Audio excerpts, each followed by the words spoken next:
السلام علیکم ورحمۃ اللہ وبرکاتہ۔ الحمدللہ رب العالمین والصلاة والسلام علی رسول اللہ، اشہد ان لا الہ الا اللہ واشہد ان محمدا عبدہ ورسولہ، اما بعد فاعوذ باللہ من الشیطان الرجیم، بسم اللہ الرحمن الرحیم۔ ان الذین آمنوا وعملوا الصالحات انا لا نضیع اجر من احسن عملا۔ معزز سامعین کرام، آن لائن دروس کا آج یہ چوتھا درس ہے، اور آج انشاءاللہ العزیز جس موضوع کے تعلق سے ہم بات کریں گے وہ بہت ہی اہم ٹاپک ہے، اعمال صالحہ کی قبولیت کے شرائط۔ اس سے پہلے کہ ہم اعمال صالحہ کی قبولیت کے شرائط کو جانیں، موضوع کی میں تھوڑی سی وضاحت کر دینا چاہوں گا تاکہ موضوع کو سمجھنے میں بات آپ کے لیے زیادہ آسان ہو۔ اعمال صالحہ کی قبولیت کے شرائط ہے، یہ موضوع جو ہے چند الفاظ پر مشتمل ہے۔ سب سے پہلا جو لفظ ہے وہ ہے اعمال۔ اعمال یہ عمل کی جمع ہے، عربی زبان کے اندر عملہ اور اسی کی جمع ہے، اسی سے آتے ہیں اعمال، یعنی کیا ہے کہ کام۔ ابن فارس رحمہ اللہ کہتے ہیں کہ کل فعل یفعل فهو العمل، ہر وہ کام جس کو کیا جائے اسی کا نام عمل ہے۔ تو اعمال یہ عمل کی جمع ہے، اور عمل کا مطلب ہوتا ہے ورک، کام۔ اور صالحہ جو ہے اس کی اصل صاد لام اور ہا ہے۔ صالح کا مطلب ہوتا ہے نیک اور اچھا کام۔ ایک پیغمبر آپ گزرے ہیں، آپ جانتے ہوں گے، حضرت صالح علیہ السلام۔ حضرت صالح علیہ السلام، تو صالح کا مطلب ہوتا ہے نیک اور اچھا۔ قرآن حکیم کے اندر تقریباً 180 مقامات پر لفظ صالح، صاد لام ہا، صالحہ کے ساتھ، صالح کے ساتھ، صالحین اور مختلف صیغوں کے ساتھ تقریباً 180 مقامات پر صالح کا لفظ آیا ہوا ہے۔ صالح کا معنی ہوتا ہے اچھا، نیک، بھلا۔ اور اسی طریقے سے تیسرا جو لفظ ہے قبولیت ہے۔ قبولیت کی جو اصل ہے یہ قبول ہے، قبول ہونا۔ بہت سارے لوگ اس کو قبولیت پڑھتے ہیں، قبولیت پڑھنا غلط ہے، قبولیت نہیں بلکہ قبولیت بفتح القاف ہے۔ اعمال صالحہ کی قبولیت، قبولیت یعنی قبول ہو جانا، مقبول ہونا۔ اور شرائط جو ہے یہ شرطن کی جمع ہے، اور شرائط کا معنی کیا ہوتا ہے، شرط کا معنی کیا ہوتا ہے، الزام الشیء، کسی چیز کو لازم پکڑنا۔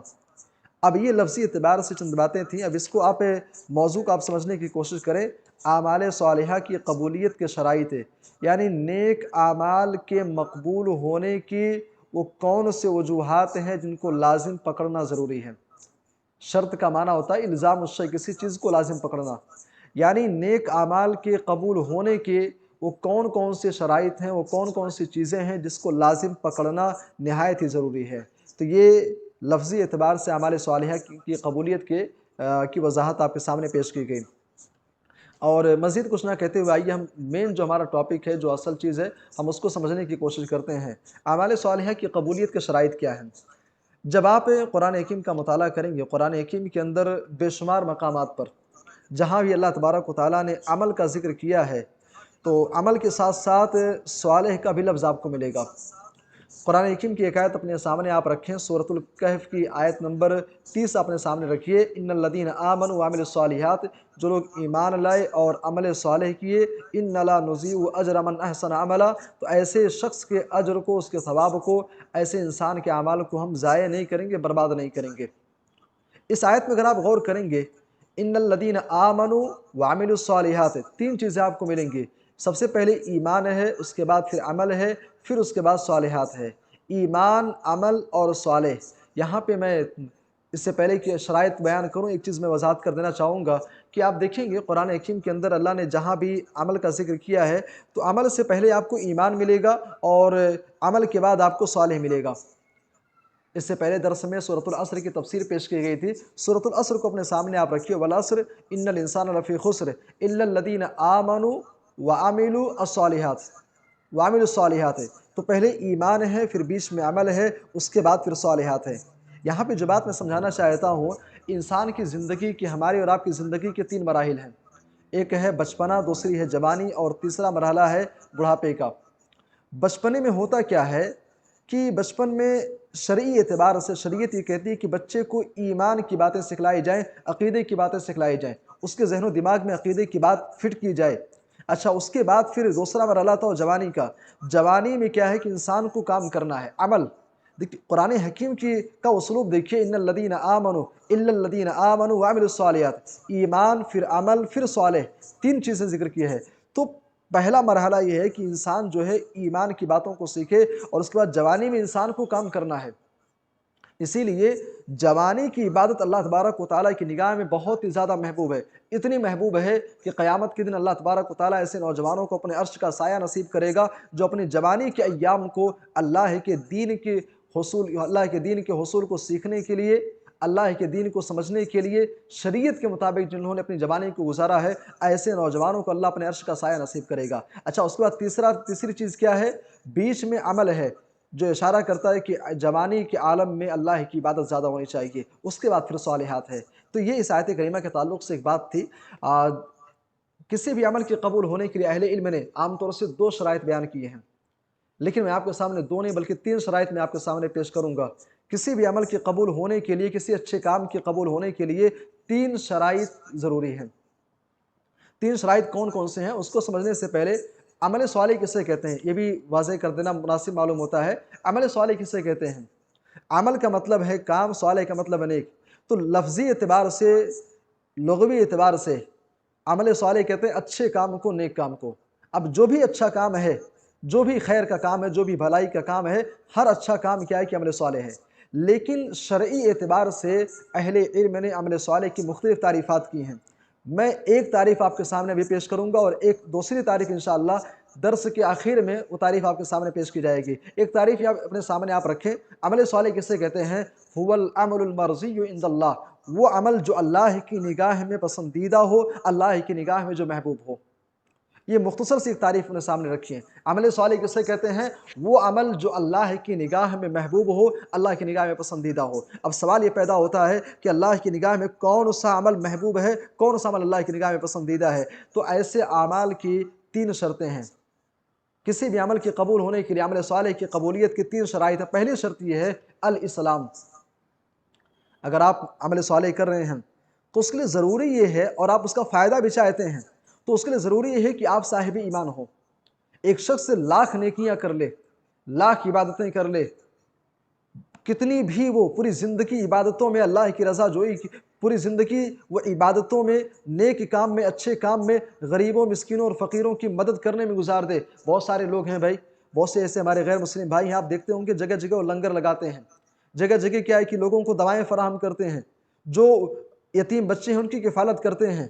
بہت سارے آشرم کھلے ہوئے ہیں جہاں پہ ایسے لوگوں کی کفالت کی جاتی ہے. لیکن یاد رکھیے اگر آپ کے پاس ایمان نہیں ہے تو پھر آپ کو اس کا ذرہ برابر آخرت میں کوئی فائدہ ملنے والا نہیں، کوئی فائدہ آپ کو نہیں ملے گا. صحیح مسلم کی روایت آپ کے سامنے ہونی چاہیے، مسند احمد کی، اور صحیح مسلم کی روایت اللہ کے نبی صلی اللہ علیہ وسلم سے اماں عائشہ رضی اللہ عنہ سوال کرتے ہیں، کہتے ہیں اللہ کے نبی صلی اللہ علیہ وسلم ابن جدعان کان فی الجاہلیہ یصل الرحیم ویطعم المسکین. کہتے ہیں کہ اللہ کے نبی زمانے جاہلیت میں ابن جدعان جو ہے بہت ہی نیک انسان تھا. ابن جدعان کون تھا اس کی وضاحت مناسب معلوم ہوتی ہے. ابو بکر صدیق رضی اللہ عنہ کے سلسلے نسب میں، خاندان میں ایک شخص گزرا تھا ابن جدعان. ابن جدعان کے بارے میں حضرت عائشہ رضی اللہ عنہ سوال کرتے ہیں کہ اللہ کے نبی ابن جدعان جو ہے کان فی الجاہلیہ یصل الرحیم، وہ صلہ رحمی کرتا تھا، ویطعم المسکین، مسکینوں کو کھانا کھلاتا تھا. امام نووی رحمہ اللہ اس حدیث کی شرح میں لکھتے ہیں کہ ابن جدعان اتنا فیاض اور اتنا زیادہ لوگوں کو کھانا کھلانے والا تھا کہ اتنی بڑی بڑی دیگیں اس کے ہاں چڑھتی تھی کہ لوگ سیڑھیاں چڑھ کر کے دیگ سے کھانا نکالا کرتے تھے. بالفاظ دیگر بہت ہی نیک انسان تھا، بہت ہی اچھا انسان تھا. حضرت عائشہ رضی اللہ عنہ کہتی ہیں فَهَلْ ذَاكَ نَافِعُهُ، اے اللہ کے نبی صلی اللہ علیہ وسلم کیا اس کا یہ عمل اس کے لیے فائدہ مند ہوگا؟ اس کا یہ عمل اسے فائدہ دے گا کہ نہیں دے گا؟ پیارے نبی صلی اللہ علیہ وسلم نے فرمایا اللہ فائدہ نہیں دے گا اسے. کیوں؟ اِنَّهُ لَمْ يَقُلْ يَوْمًا رَبِّ اغْفِرْ لِي خَطِيئَتِي يَوْمَ الدِّينِ. اس کی زبان سے ایک مرتبہ بھی جملہ نہیں نکلا تھا کہ پروردگار تو قیامت کے دن، فیصلے والے دن میری مغفرت فرما دینا. یعنی آخرت پر اس کا ایمان نہیں تھا، اللہ کی ذات پر ایمان نہیں تھا، آخرت پر ایمان نہیں تھا، وہ صاحب ایمان نہیں تھا. اس لیے اس کا یہ عمل لاکھ نیکیاں ہو کر کے گیا ہو، اس کا یہ عمل اسے فائدہ نہیں دے گا. بالفاظ دیگر کہنا چاہتا ہوں کہ اعمال صالحہ، نیک اعمال کی، اچھے اعمال کی قبولیت کی پہلی شرط یہ ہے کہ آپ صاحب ایمان ہو، ایمان والے ہوں. اسی لیے جہاں بھی آپ دیکھیں گے قرآن حکیم نے جہاں عمل صالح کا ذکر کیا ہے اس سے پہلے ایمان کا لفظ آپ کو ملے گا۔ بہت سارے مقامات ہیں بھائی، آپ قرآن حکیم کو پڑھنا شروع کیجئے، ایک سائڈ سے آپ پڑھنا شروع کریں گے بہت سارے مقامات آپ کو ملیں گے۔ سورۃ الکہف کی جو آیت آپ کے سامنے پیش کی گئی تھی، میں دوبارہ اس کو پیش کرنا چاہوں گا، ان الذین آمنوا وعملوا الصالحات، جو ایمان لائے اور پھر عمل صالح کیے، پہلے عمل نہیں کیا، عمل کا تذکرہ پہلے نہیں، پہلے ایمان ہونا چاہیے، ایمان کے بعد پھر عمل صالح چاہیے۔ بہرحال تو اعمال کی قبولیت کی، اعمال صالحہ کی قبولیت کی پہلی شرط یہ ہے اسلام قبول کرنا، اب صاحب ایمان ہونا، اور الحمدللہ ہم صاحب ایمان ہیں۔ اب صاحب ایمان جب آپ ہیں، آپ نے لا الہ الا اللہ پڑھ لیا ہے، آپ صاحب ایمان ہیں، اب ایمان لانے کے بعد آپ جو نیک کام کر رہے ہو، پھر ان اعمال صالحہ کی قبولیت کی کیا شرائط ہیں؟ بھئی ہم کلمہ گو ہیں، اسلام والے ہیں، ہمیں اس پر اللہ کا شکر ادا کرنا چاہیے۔ ہم نے لا الہ الا اللہ پڑھ لیا، ان الذین آمنوا، ایمان والوں کے زمرے میں ہم آ گئے ہیں، پھر اب دوسرا اسٹیپ ہے عمل الصالحات، اعمال صالحہ کرنے کے، اور الحمدللہ ہم اعمال صالحہ بھی کر رہے ہیں، نماز بھی ہم پڑھ رہے ہیں، قرآن کی تلاوت بھی ہمارے یہاں ہو رہی ہے، ہم غریبوں اور مسکینوں کی مدد بھی کر رہے ہیں، سماج کے اندر اگر کوئی ایسا طبقہ ہے، بیوہ عورتیں ہیں، تو ہم ان کی بھی مدد کر رہے ہیں، نفل صدقات بھی ہم کر رہے ہیں، راتوں میں اٹھ کر کے تہجد بھی ہم پڑھ رہے ہیں، یہ عمل صالح ہم کر رہے ہیں۔ سوال یہ پیدا ہوتا ہے پھر ان کی قبولیت کی کیا شرائط ہیں؟ پہلی شرط یہ ہے ایمان، ایمان والے ہم ہو گئے ہیں۔ اب دوسری شرط کیا ہے؟ الاخلاص، خلوص للہ یہ چاہیے۔ آپ نماز پڑھ رہے ہیں، نیک کام ہے، آپ روزہ رکھ رہے ہیں، نیک کام ہے، آپ صدقات و خیرات کر رہے ہیں، نیک کام ہے، لیکن اس نیک کام کی قبولیت کے لیے شرط یہ ہے کہ اس عمل کے اندر اخلاص پایا جائے، خلوص و للہیت ہونی چاہیے۔ اور اخلاص کسے کہتے ہیں؟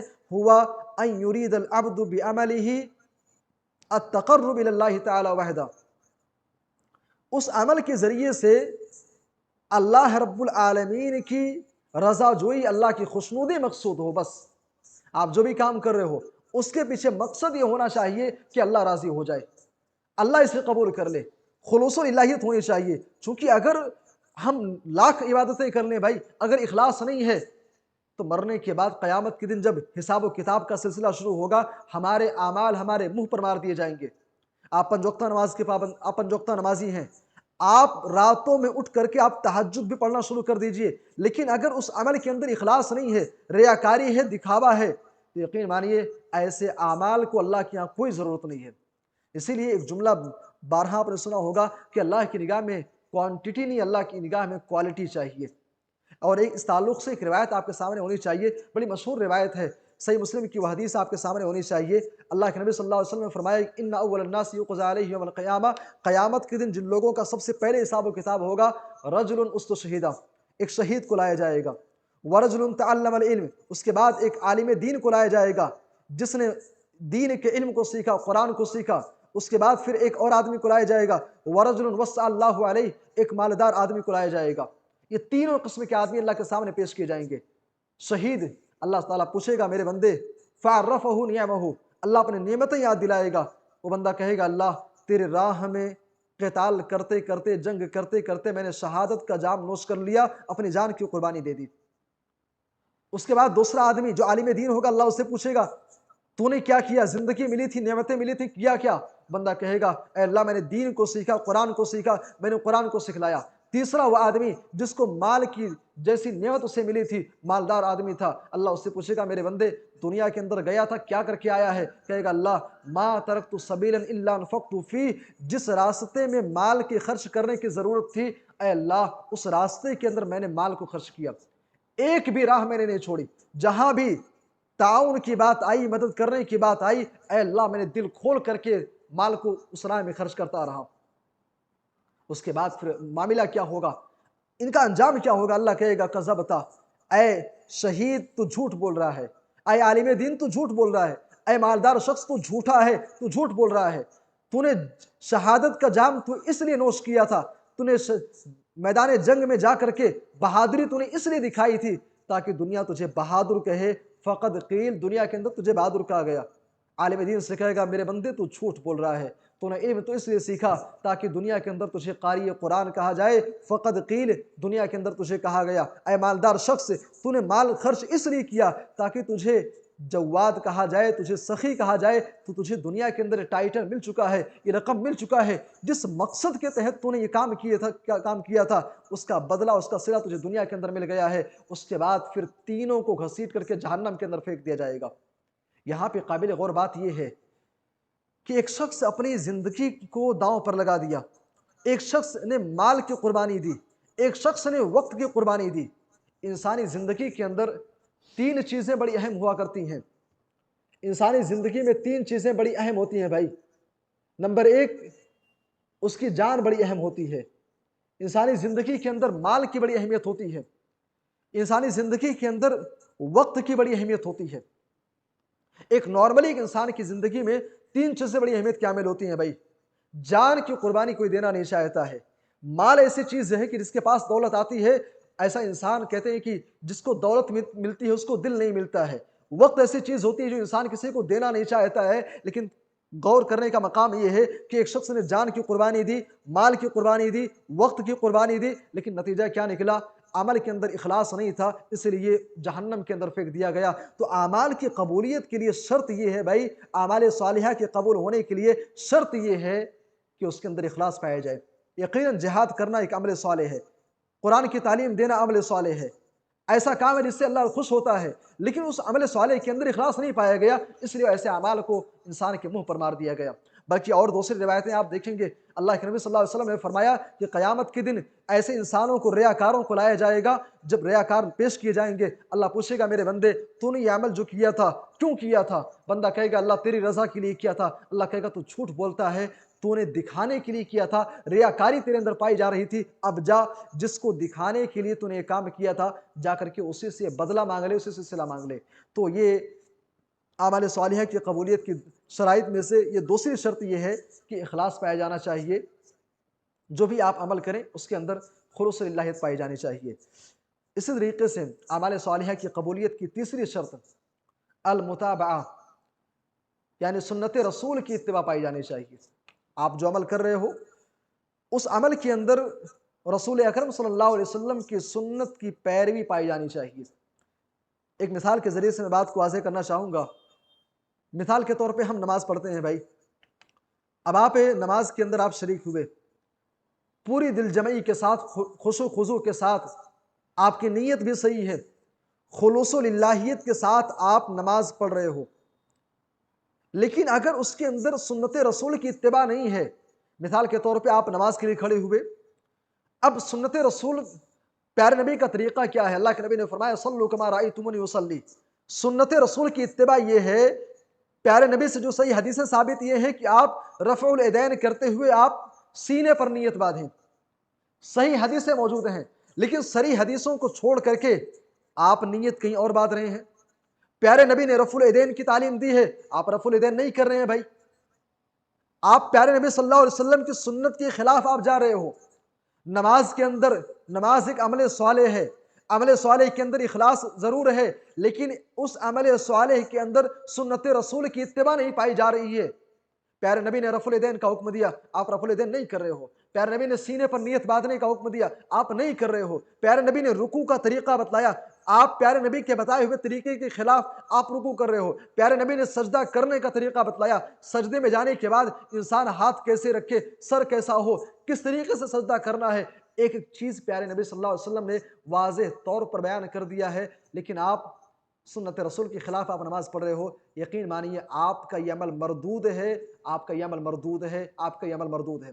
اور یہ بات میں نہیں کہتا ہوں، خود اللہ کے نبی صلی اللہ علیہ وسلم نے فرمایا من عمل عملا لیس علیہ امرنا فہو رد، جس نے کوئی ایسا کام کیا جس پر ہماری مہر نہیں لگی ہوئی ہے۔ آپ لاکھ عمل کرتے رہیں، لیکن اس عمل کے اوپر اگر سنت رسول کی مہر نہیں لگی ہوئی ہے تو پھر ایسا عمل مردود ہے، ایسا کام مردود ہے، ایسی نیکی مردود ہے۔ یہ بات میں نہیں کہتا ہوں، خود آمینہ کے لال جناب محمد رسول اللہ کا فرمان ہے۔ اور اسی لیے صحابی رسول عبداللہ ابن مسعود رضی اللہ تعالیٰ عنہ کہتے ہیں کہ لا ينفع قول الا بعمل۔ ان کا یہ قول قابل غور ہے، سمجھنے کی چیز ہے۔ کہتے ہیں کہ لا ينفع قول الا بعمل، کوئی بھی بات بغیر عمل کے فائدے مند نہیں ہے۔ مثال کے طور پہ آپ کو معلوم ہے کہ سبحان اللہ الحمدللہ کہنے پر ثواب ملتا ہے، آپ کو یہ معلوم ہے، لیکن جب تک آپ عملی طور پر کریں گے نہیں، آپ کو اس کا ثواب نہیں ملے گا۔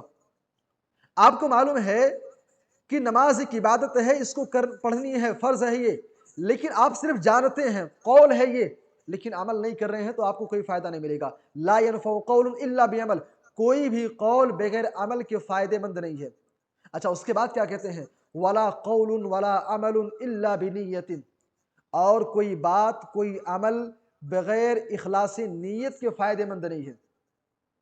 یعنی آپ ایک بات جانتے ہیں، مثال کے طور پہ الحمدللہ کہنا تو آپ کا کام ہے، یہ بات آپ کو معلوم ہے، آپ کہہ بھی رہے ہیں، اچھا پھر آپ عملی طور پر کر بھی رہے ہیں، پڑھ بھی رہے ہیں، لیکن اس کے اندر اخلاص نہیں ہے، لوگوں کو دکھانا مقصود ہے کہ لوگ آپ کو بھائی بڑا اللہ والا کہیں، تو لا ينفع قول الا بعمل، کوئی قول بغیر عمل کے فائدے مند نہیں ہے، اور کوئی قول اور عمل بغیر اخلاصی نیت کے فائدے مند نہیں ہے۔ اور اس کے بعد کہتے ہیں ولا ينفع قول ولا عمل ولا نیت الا بما وافق السنہ، کوئی قول کوئی عمل اور کوئی اخلاصی نیت کے ساتھ کیا گیا عمل بھی فائدے مند نہیں ہوگا جب تک کہ اس پر سنت رسول کی مہر نہ لگی ہو، جب تک کہ سنت رسول کے موافق نہ ہو۔ میرے بھائی اور دوستوں، کہنا چاہتا ہوں کہ اعمال کی قبولیت کے شرائط میں سے بنیادی شرط یہ ہے کہ آپ صاحب ایمان ہو جائیں۔ صاحب ایمان آپ ہو گئے ہیں تو پھر ضروری اس بات کی ہے کہ جو اعمال آپ کر رہے ہیں اس کے اندر دو چیزیں پائی جانی چاہیے، ایک تو اخلاص ہو، دوسری یہ کہ سنت رسول کی اتباع ہو۔ اگر یہ دونوں چیزیں خالی ہیں، دونوں چیزیں آپ نہیں ہیں، تو یقین مانیے علامہ ابن قیم رحمہ اللہ الفوائد کے اندر لکھتے ہیں، کہتے ہیں کہ العمل بغیر اخلاص، ان کا یہ قول آپ یاد رکھیے، یہ قول آپ سمجھیے، کہتے ہیں کہ العمل بغیر اخلاص، ایسا عمل جس کے اندر اخلاص نہ ہو، ولا اقتدا، سنت رسول کی اتباع جس کے اندر نہ پائی جائے، کہتے ہیں کل مسافر، ایسا انسان اس مسافر کے طریقے سے ہے، یملأ جرابہ رملا، جو انسان بہار سے لے کر کے، یہ الفاظ الفوائد کے اندر نہیں ہے، میں سمجھانے کے لیے بتا رہا ہوں آپ کو، ایسا انسان اس مسافر کے طریقے سے ہے، یملأ جرابہ رملا، جو بہار سے ایک بوری ایک گونی مٹی بھرتا ہے اور مٹی بھرنے کے بعد اس کو اپنے سر پر لاد لیا، یثقلہ ولا ينفعہ، بہار سے لے کر کے ممبئی تک اس ایک گونی مٹی کو اپنے سر پر اپنے کاندھے پر لاد کر کے ممبئی لے کر کے چلا آیا۔ میں پوچھنا چاہتا ہوں اس کا ایک گونی مٹی لے کر کے یہاں پر آنا کیا اس کے لیے کوئی فائدہ مند ہوگا؟ کچھ نہیں فائدہ ہے بھائی اس کا۔ علامہ ابن قیم رحمہ اللہ کہتے ہیں کہ اگر اخلاص نہیں ہے، سنت رسول کی اتباع نہیں ہے، تو ایسے عمل کی مثال اس ریت کی طریقے سے ہے، اس بالو کی طریقے سے ہے، اس مٹی کی طریقے سے ہے جس کو مسافر لے کر کے ایک لمبا سفر طے کرے، یثقلہ، وہ اس کے لیے بوجھل کا ذریعہ ہے، تھکاوٹ کا ذریعہ ہے، ولا ينفعہ، اور ایسا عمل اسے کوئی فائدہ نہیں دے گا۔